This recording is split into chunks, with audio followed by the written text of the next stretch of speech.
拿大溫哥華有一間教會醫院因為教義咧就拒絕執行安樂死害得垂死嘅癌症病人咧，要運往其他醫院先至死得無端端就辛苦多幾粒鐘，途中當然係極痛添極苦啦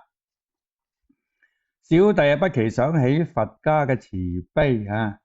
給人快樂叫做慈，就替人拔除痛苦叫做悲。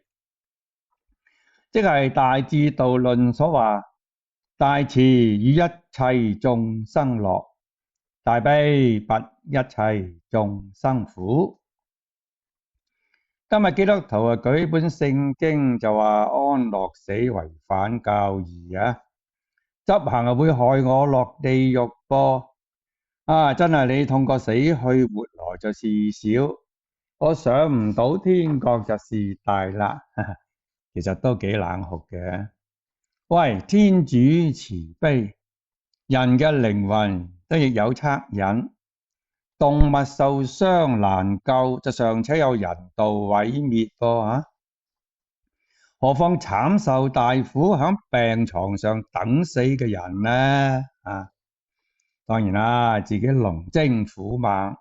又冇自我遇過呢種嘅慘況，